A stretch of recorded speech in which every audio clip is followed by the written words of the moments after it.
할렐루야. 예, 우리 지금 대한민국의 폭염 때문에 지금 아주 많이 힘들어하고 있습니다. 여러분 다 건강하신지 모르겠습니다. 제가 아침에 이제 집을 나서서 오는데 그때 날씨가 이미 30도더라고요. 그때가 이미. 예, 그래서 오늘도 아주 참 더운 날씨가 이어지겠구나. 이제 그런 생각을 했는데요. 이 날씨가 더우면 날씨만 더운 게 아니라 습도도 굉장히 높아지거든요. 습도가 높아지면은 굉장히 또 불쾌지수가 높아질 수가 있습니다. 아무쪼록 이 더운 여름 날씨 가운데 건강에 유의하시기 바라고, 또 특별히 우리 성도들 중에도 이제 야외에서 활동하시는 분들이 많으세요. 이제 직업 특성상 또 이런 분들 또 건강 또 잘 하나님께서 지켜주시도록 꼭 기도를 부탁을 드리겠습니다. 이 사람이 날씨가 더우면요 아무래도 자연스럽게 물을 이제 많이 찾게 되죠. 네, 땀으로 인해서 손실된 수분을 보충하기 위해서는 반드시 물을 마셔야 됩니다. 여러분들 물을 꼭 많이 마시기를 바랍니다. 그래서 이 사람은 물이 없으면은 살아갈 수가 없다는 거예요. 우리 인간의 구조 자체가 60에서 70%가 수분으로 구성이 되어 있다는 것입니다. 그래서 사람이 3주 동안 음식을 먹지 않아도 버틸 수가 있는데 3일간 물을 마시지 못하면은 버티기가 힘들다라는 그런 얘기가 있습니다. 그만큼 물이 굉장히 중요하다는 것이죠. 특별히 물은 또 생명과도 연관이 되어 있습니다. 그래서 많은 우주 과학자들이 이제 우주선을 이제 많이 우주로 보내지 않습니까? 근데 그 많은 우주 과학자들이 그 초미의 관심사가 있습니다. 그게 뭐냐면은 뭐 목성이라든지 화성이라든지 이런 행성에 물이 존재하는가, 또는 물의 흔적이라도 있는가, 이거를 굉장히 집중적으로 탐구하는 거예요. 그 행성에 물이 있다는 거는 그 행성 안에 생명체가 있을 가능성이 굉장히 높기 때문에 이 물을 계속 찾고 있는 거거든요. 그만큼 물과 생명은 직접적으로 굉장히 밀접한 관계가 있다는 것을 알게 되는 것이죠. 인류의 문명이 크게 발달한 나라들도 보면요, 이제 공통점이 있습니다. 그 공통점이 뭐냐면은 대체적으로 큰 강을 중심으로 그 나라의 문명이 발전했다는 거예요. 이집트 문명은 나일강을 중심으로 발전을 했고, 또 메소포타미아 문명은 티그리스 강과 유프라데스 강을 중심으로 해서 그 문명이 어마어마한 발전을 이룩한 거거든요. 또 인도 문명은 인더스 강을 중심으로, 또 중국 문명은 황하강과 또 장강을 중심으로 해서 크게 이제 발전했다는 것입니다. 그래서 이 강을 통해서 이 강이 그 땅을, 그 나라의 땅을 비옥하게 할 뿐만 아니라 또 이 강은 굉장히 어떤 교통과 또 무역에도 굉장히 중요한 역할을 담당했기 때문에 그 강이, 큰 강의 곁에 있는 나라일수록 굉장히 더 발전을 이룩한 것을 우리가 보게 된다는 것이죠. 그만큼 이 물은 인간의 생명뿐만 아니라 한 나라가 무한히 발전하는 일에 굉장한 영향을 미치고 있다는 것을 우리가 여기서 알 수가 있는 것이죠. 제가 예전에 한번 영상을 본 적이 있었는데, 아프리카에서 이제 일어난 영상인데, 어떤 아저씨 한 분이 그 물차를, 트럭을 싣고 그 트럭 뒤에는 물이 가득 실려 있거든요. 그 트럭을 몰고서 이제 한 지역으로 오더니 거기서 내려가지고는 물을 다 이제 쏟아내는 거예요. 물을 다 방류하니까는 그 아까운 물들이 이제 막 땅으로 다 이제 스며 들어가겠죠. 그런데 그러다 보니까는 이 물이 모이는 곳에 이제 연못이 생긴 거예요. 그래서 저 아까운 물을 왜 저렇게 버리나 처음에 이해가 안 갔는데, 잠시 후에 놀라운 일이 일어나는 거예요. 예, 숲속에 있었던 각종 짐승들이 그 연못으로 다 모여들기 시작하면서 거기서 물을 마시기 시작하는 거예요. 예, 이 날씨가 너무 가물어서 이 동물들도 너무나 목마르니까는 아마 이 아저씨가 자신의 사비를 털어가지고 이 동물들을 위해서 이 귀한 물을 선물로 주는 그런 장면을 보면서 참 감동을 받았어요. 저는 그 영상을 보면서 교회가 바로 이런 곳이구나라는 생각을 가져봤습니다. 교회는 어떤 곳이냐? 교회는 하나님이 주시는 물을 마시는 곳이다. 성도님들이 오늘 더운 날씨 가운데서도 이렇게 교회에 나온 것은 다른 이유 때문에 나온 것이 아니죠.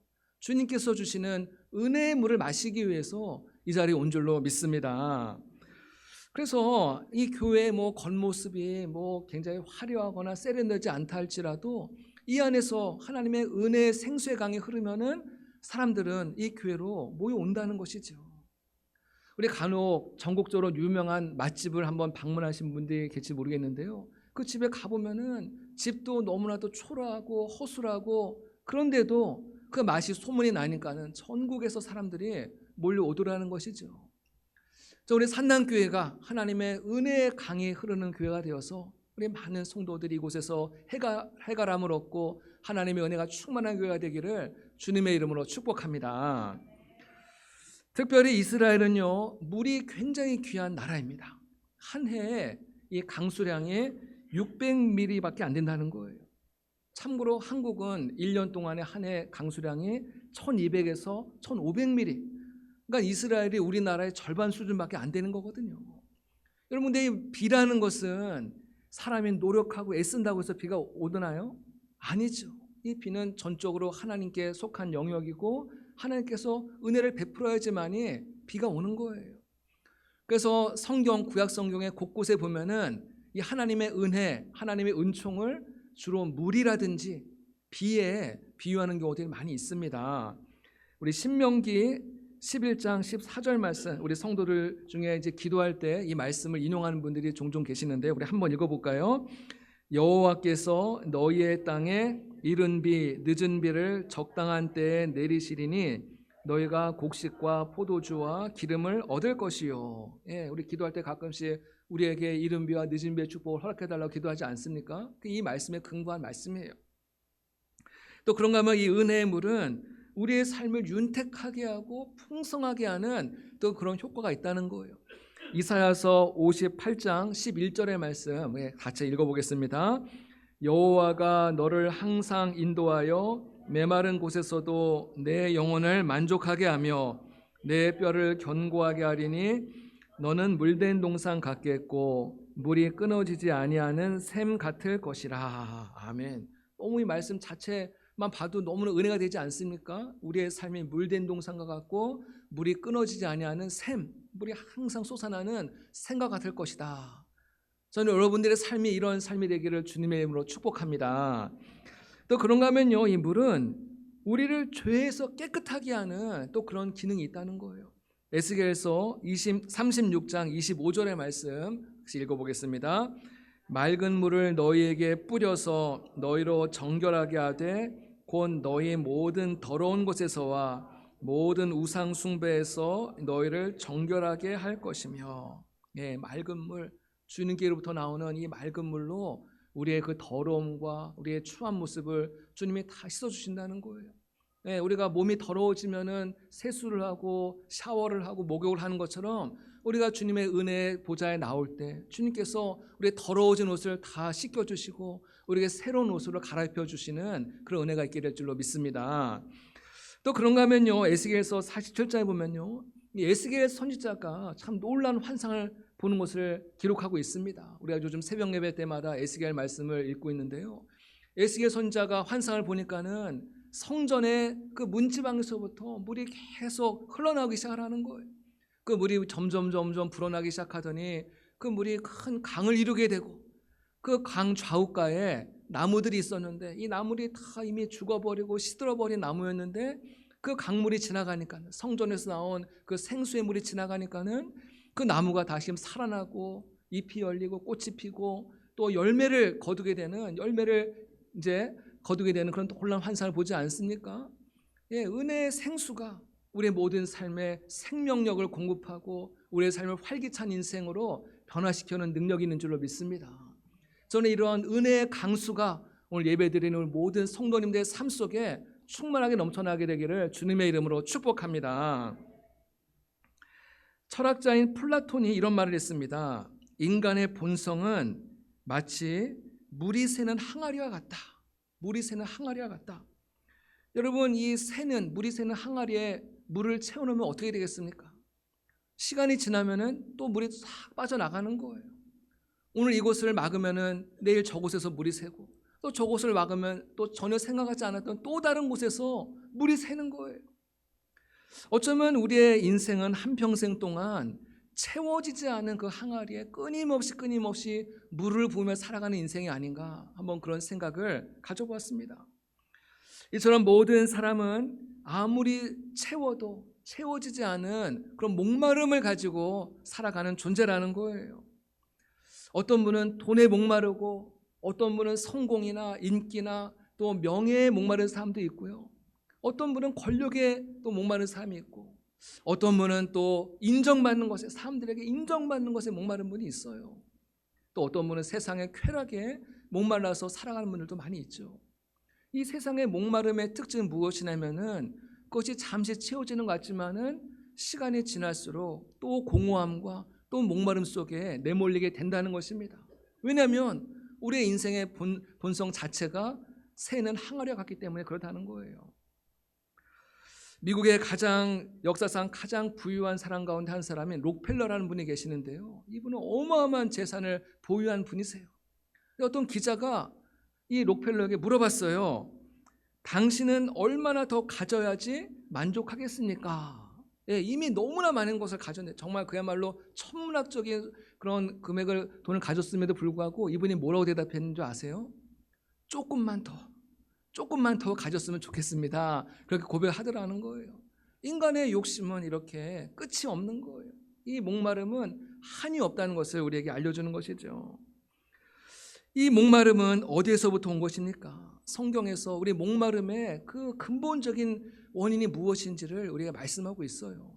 우리 예레미야서 2장 13절의 말씀, 굉장히 중요한 말씀인데요. 이 말씀을 한번 읽어보겠습니다. 내 백성이 두 가지 악을 행하였나니 곧 그들이 생수의 근원되는 나를 버린 것과 스스로 웅덩이를 판 것인데 그것은 그 물을 가두지 못할 터진 웅덩이니라. 예, 하나님이 우리의 목마름을 채워주시는 참된 생수의 근원 되신 분이신데 우리가 생수의 근원 되신 하나님을 버리고 그 하나님을 떠나서 이 세상 가운데서 목마름을 찾아서 헤매고 있다는 거예요. 헤매고 있다는 것이죠. 여러분, 이 땅 가운데서 어느 누구도 나의 목마름을 채워줄 사람은 한 사람도 없다는 것입니다. 정치인이나 기업인이나 과학자나 의사나 어느 누구도 나의 부모님이나 나의 남편이나 아내나 나의 자녀나 친구나 어느 누구도 나의 목마름을 채울 수 있는 사람은 이 세상에 단 한 사람도 없다. 나의 목마름을 채울 수 있는 분은 유일하신 한 분, 예수 그리스도, 이분만이 우리의 목마름을 채우시는 유일한 분이신 줄로 믿으시기를 바랍니다. 예수님이 오늘 말씀하세요. 14절 말씀에 내가 주는 물을 마시는 자는 영원히 목마르지 아니하리니 내가 주는 물은 그 속에서 영생하도록 솟아나는 샘물이 되리라. 예수님은 어떻게 이렇게 자신 있게, 어떻게 이렇게 당당하게 이 말씀을 전할 수 있겠습니까?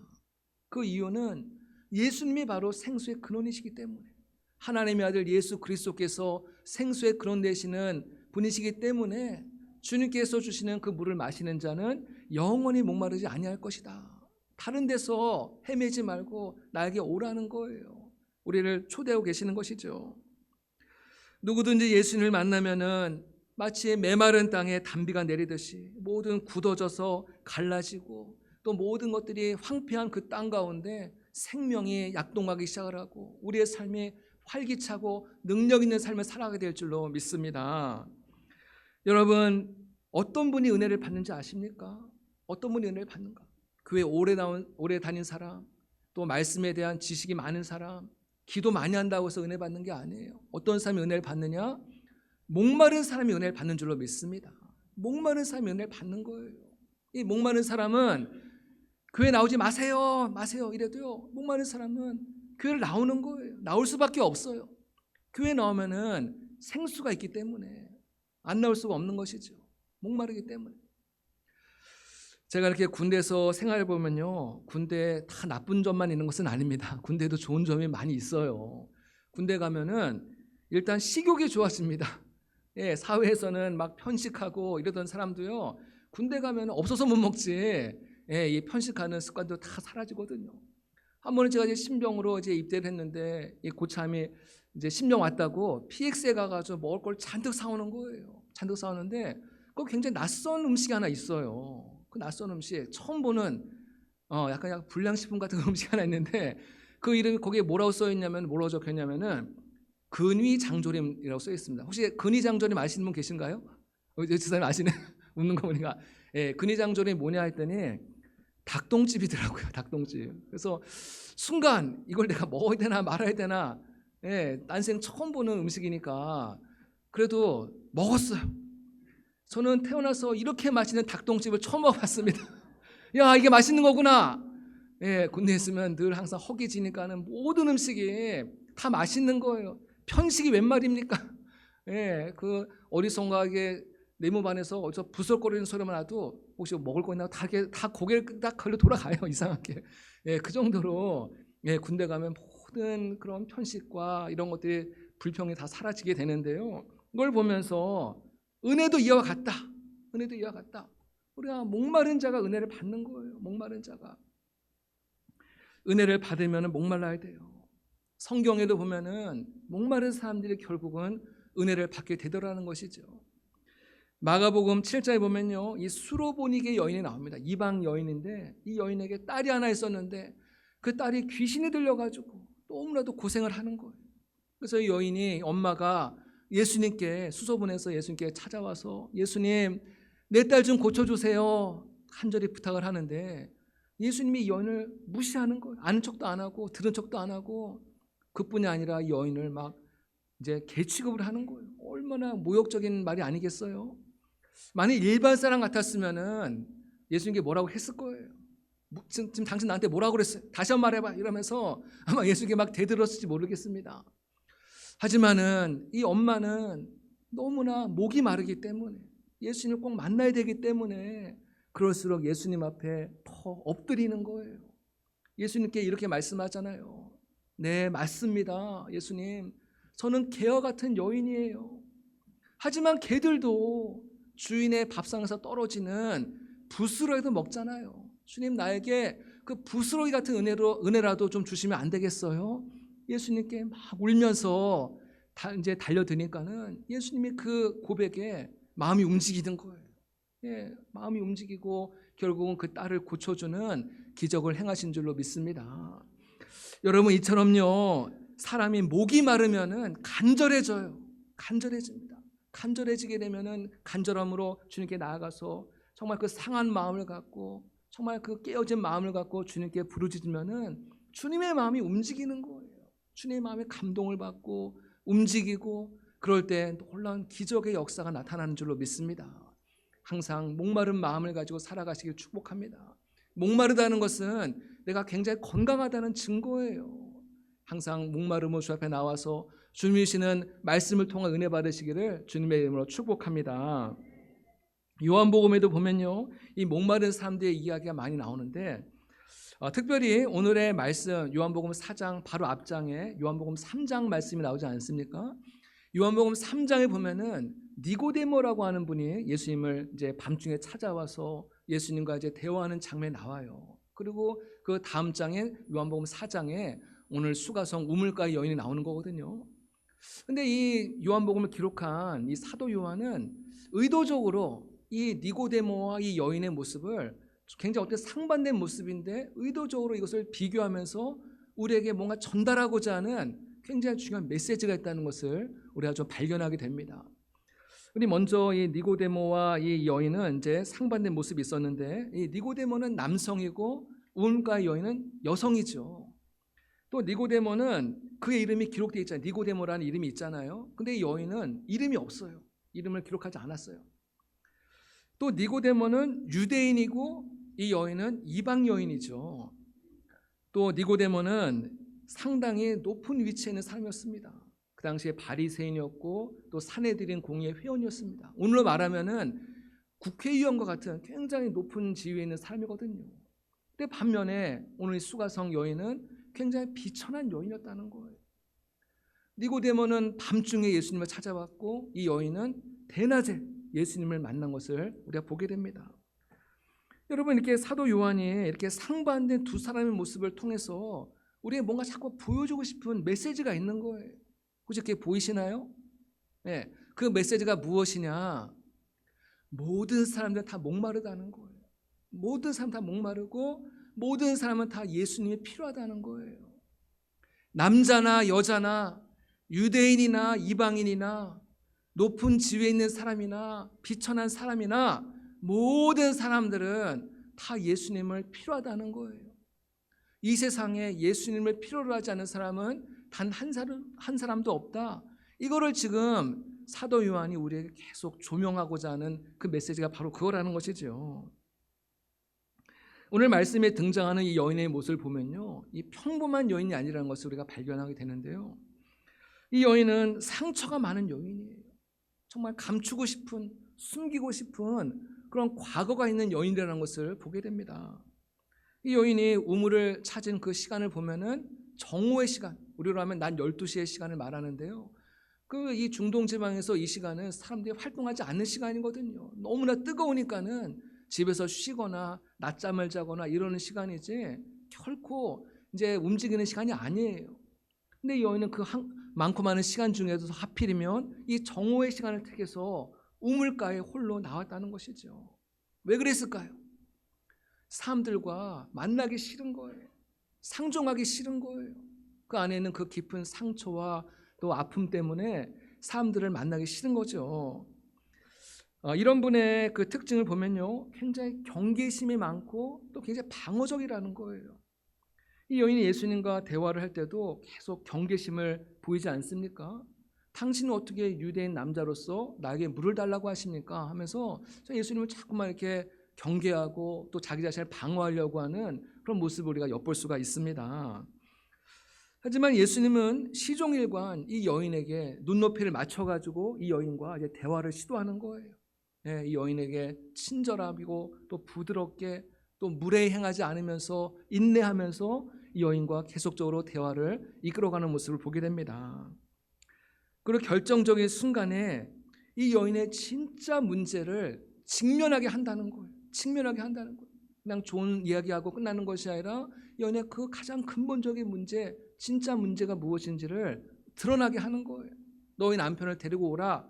이 여인이 대답하죠. 나에게 남편이 없습니다. 그래, 네 말이 옳도다. 네가 5명의 남편이 있었으나 지금 살고 있는 남편도 너의 진정한 남편이 아니다 라고 말씀하면서 이 여인의 진정한 문제가 무엇인지를 발견하도록 주님께서 말씀하고 계신다는 거예요. 이 여인은 오랜 세월 동안 자신의 목마름을 채워줄 사람을 애타게 찾고 있었던 것입니다. 이 남자랑 살면 나의 목마름이 채워질까? 저 남자랑 살면 나의 목마름이 채워질까? 그래서 벌써 5번이나 이제 남편을 바꿨지만은 그 안에서 참된 만족을 누리지 못하고 늘 공허한 삶을 살아가고 있었다는 것이죠. 우리가 알아야 될 사실이 있습니다. 이 땅에서는 우리가 참된 만족과 참된 행복을 찾을 수 없다는 거예요. 애초에 하나님께서 이 땅에는 참된 행복을 두지 않았다는 거예요. 애초부터 없는 행복과 애초부터 없는 만족을 찾으려고 하니 신기루를 찾는 것 같고 무지개를 찾으러 헤매는 삶과 같다는 것이죠. 참된 행복은 어디서 오느냐? 생수의 그런 대신 예수 그리스도로부터 온다. 성경은 그것을 일관적으로 계속해서 우리에게 말씀하고 있다는 것이에요. 오늘 예수님은 이 여인이 오랜 세월 동안 찾고 헤매었던 영원히 목마르지 아니하는 생수를 이 여인에게 선물로 주셨다는 것입니다. 이 여인의 인생에 있어서 정말 획기적인 놀라운 일이 일어난 것이죠. 근데 오늘 말씀을 가만히 보면요, 예수님께서 이 여인과 지금 우물가에서 대화를 계속 이어가고 있지 않습니까? 아마 이 여인은 자신이 물을 기르러 왔다가 웬 낯선 남자가 있는 것을 보고 어떤 우연히 이렇게 대화가 돼서 우연히 만난 것으로 생각할지 모르겠어요. 하지만 예수님은 이 여인을 우연히 만난 것이 아니라 의도적으로 이 여인을 만났다는 것을 우리가 알아야 된다는 거예요. 요한복음 4장 3절에 보면은 예수님께서 유대를 떠나 갈릴리로 가시는 길이다라고 말씀하고 있습니다. 유대는 이스라엘 남쪽 지역이고 갈릴리는 북쪽 지역 아닙니까? 그래서 유대와 갈릴리 그 사이에 그 중간에 사마리아가 있는 거예요. 근데 역사적으로 보면은 유대인들이 이 사마리아를 굉장히 경멸하고 사마리아를 완전히 이제 무시했기 때문에 이 바로 가면은 바로 남쪽에서 북쪽으로 바로 사마리아만 통과하면 바로 갈 수 있는 길인데도 사마리아인들을 워낙 싫어했기 때문에 먼 길을 쭉 우회해가지고 갔다는 것이죠. 근데 예수님은 오늘 말씀해 보니까는 4장 4절에 보니까는 사마리아를 통과하여야 하겠는지라 라고 되어 있습니다. 사마리아를 내가 반드시 통과하겠다는 예수님의 그 강력한 의지를 우리가 여기서 엿볼 수가 있는 것이거든요. 예수님은 왜 사마리아를 꼭 가려고 한 것인가? 거기서 만나야 될 사람이 있기 때문이라는 거예요. 내가 꼭 만나야 될 사람이 있다. 그 사람이 누구예요? 오늘 수가성 우물가의 여인, 예수님은 이 여인을 만나기 위해서 일찍부터 와서 우물가 앞에서 이 여인을 지금 기다리고 있었고 이 여인을 맞이하고 있다는 것이에요. 그냥 우연히 된 것이 아니라는 거예요. 여러분이 오늘 산남교회에 나온 것도 여러분 우연히 나온 것 같지만 하나님의 인도하심이 있는 줄로 믿습니다. 하나님께서 이 교회라고 하는 우물에서 여러분을 만나주시기 위해서 지금 기다리고 계시는 거예요. 그 주님을 꼭 만나는 은혜가 있기를 주님의 이름으로 축복합니다. 예수님은 왜 그토록 이 여인을 만나려고 했던 것일까요? 예수님은 이미 오래전부터 이 여인을 알고 계셨어요. 오늘 말씀 보면 처음 만나는 만남 같지만 사실은 예수님은 오래전부터 이 여인을 보고 계셨고 알고 계셨습니다. 사람들에게 버림받고 밤마다 눈물 흘리던 이 가련한 여인을 예수님은 알고 계셨다는 거예요. 어쩌면 이 여인은 하나님께 간절한 마음으로 기도를 드렸을지 모르겠습니다. 하나님, 나에게 좀 찾아와 주세요. 내 갈급한 마음, 내 이 목마름을 주님 채워주세요. 아마 이 여인은 밤마다 눈물로 주님께 기도드렸을지 모르겠습니다. 예수님은 이 여인의 기도를 들으시고 오늘 이 여인을 만나주시기 위해서 찾아오셨다는 거예요. 할렐루야. 여러분, 예수님은 어떤 분이십니까? 예수님은 우리를 찾아오시는 분이세요. 아멘. 예수님 우리를 찾아오시는 분이세요. 마치 길을 잃어버린 한 마리 어린 양을 찾기 위해서 99마리의 양들을 들에다가 그대로 버려두고 한 마리 양을 찾아서 산을 넘고 계곡을 지나고 또 물을 건너서 마침내 기어코 그 한 마리 양을 찾아내지 않습니까? 너무나 기쁜 거예요. 너무나 기쁘니까 집으로 돌아와서 친구들을 불러다가 잔치를 벌이잖아요. 이것이 주님의 기쁨인 것이죠. 주님의 행복이라는 거예요. 주님께서는 오늘도 실패한 인생, 병든 인생, 버림받은 인생, 목마른 인생, 주님께서 오늘도 우리를 찾아와 주시고 우리에게 은혜를 베푸시는 주님이신 줄로 믿습니다. 예수님이 그토록 우리를 찾아오시는 이유가 무엇인가? 주님께서 우리를 사랑하시기 때문에. 그거 외에는 다른 어떤 것으로 설명할 수가 없습니다. 주님이 우리를 사랑하시니까. 이사야서 43장에 보니까는 내가 너를 보배롭고 존귀하게 여기며 내가 너를 사랑하였은즉 말씀하고 있습니다. 우리가 뭐 사랑받을 어떤 자격이나 조건이 있어서 사랑하시는 것이 아니라 우리 일방적으로 무조건적으로 사랑하시기 때문에 주님께서 우리를 찾아와 주시고 또 더 나아가서 우리에게 영원한 생명을 주시기 위해서 우리를 찾아오신 줄로 믿습니다. 요한복음 10장 10절 말씀에 내가 온 것은 양으로 생명을 얻게 하고 더 풍성히 얻게 하려 하심이라 말씀하고 있습니다. 예수님이 오신 목적은 단 하나라는 거예요. 우리를 사랑하셔서 우리가 영원한 생명을 주시기 위해서 죄의 쇠사슬에 매여서 몸부림치고 있는 우리들을 위해서 주님께서 찾아오셔서 우리 모든 쇠사슬 다 끊어버리시고 우리에게 영원한 생명을 주신 그 주님을 우리는 찬양해야 될 줄로 믿습니다. 예수님은 우리에게 생명을 주시기 위해서 십자가에서 죽으셨습니다. 예수님은 우리의 목마름을 해결하기 위해서 십자가에서 내가 목마르다 주님께서 외치지 않았습니까? 그 예수님은 오늘 우리를 초대하고 계세요. 오늘 우리를 부르고 계세요. 이사야서 55장 1절의 말씀 우리 다 같이 읽어보겠습니다. 이사야서 55장 1절 말씀입니다. 시작. 너희 모든 목마른 자들아 물로 나아오라. 돈 없는 자도 오라. 너희는 와서 사 먹되 돈 없이 값 없이 와서 포도주와 젖을 사라. 아멘. 돈 없이 값 없이 주님께서 주신 은혜는 공짜라는 거예요. 무료라는 거예요. 누구든지 나오기만 하면은 주님께서 우리에게 놀라운 은혜를 베푸시겠다. 또한 요한복음 7장 37절 38절의 말씀입니다. 우리 같이 읽겠습니다. 예수께서 서서 외쳐 이르시되 누구든지 목마르거든 내게로 와서 마시라. 나를 믿는 자는 성경의 이름과 같이 그 배에서 생수의 강이 흘러나오리라. 아멘.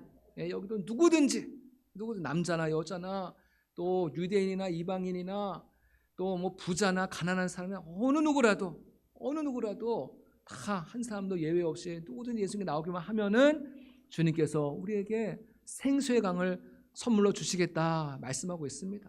우리가 할 일은 뭐겠어요? 예수님의 초대에 대해서 우리가 응답을 하는 거예요. 네, 예수님, 제가 주님께 나아갑니다. 내 마음의 문을 열고 주님을 모셔드립니다. 주님, 내 마음에 찾아와 주세요. 여러분, 두려워하지 마시기 바랍니다. 걱정하지 마세요. 또 여러분, 주저하지 마세요. 저항하지 마세요. 저항하지 마세요. 예.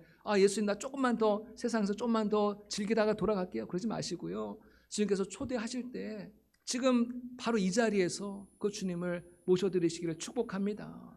그래서 주님께서 우리의 마음속에 찾아와 주시고 영원히 목마르지 아니하는 생수의 은혜를 우리에게 부어주실 줄로 믿습니다. 우리 우물가의 여인이라는 찬양에 보면요, 오 주님 채우소서 나의 잔을 높이 듭니다. 하늘 양식 내게 채워주소서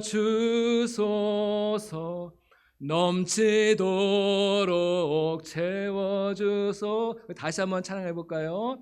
오 주님 채우소서 나의 잔을 높이 듭니다. 하늘 양식 내게 채워주소서 넘치도록 채워주소서. 아멘. 예, 정말 목마른 마음을 가지고 갈급한 마음을 가지고 주님 채워주세요. 나의 빈잔을 채워주세요. 주님께 기도하는 자를 주님은 절대로 외면하지 않으세요. 우리의 빈손을 주님께서 부끄럽게 하지 않으세요. 우리가 기대했던 것보다 주님께서는 더 넘치도록 채우시는 하나님이신 줄로 믿으시길 바랍니다. 우리 모두가 이런 하나님의 은혜로 충만하여서 날마다 기쁨과 감사가 넘치고 활력이 넘치는 아름다운 생애를 살아가시는 우리 모두가 되시기를 주님의 이름으로 축복합니다. 같이 기도하시겠습니다. 사랑과 은혜가 한량없으신 참 좋으신 주님의 은혜를 감사합니다. 오늘 우물가의 여인을 만나주시기 위하여서 먼 걸음을 찾아오신 주님, 오늘 우리의 삶 속에도 찾아와 주시옵소서. 산남교회라고 하는 이 우물에서 오늘도 주님은 우리를 기다리고 계십니다. 우리를 맞이하고 계십니다. 주님 앞에 우리의 마음의 문을 열고 주님을 내 마음속에 영접함으로 말미암아 우리의 마음 가운데 영원히 목마르지 아니하는 주님이 주시는 참된 생수로 충만한 삶을 살아갈 수 있도록 축복하여 주시옵소서. 감사하고 예수님의 이름으로 기도드립니다. 아멘.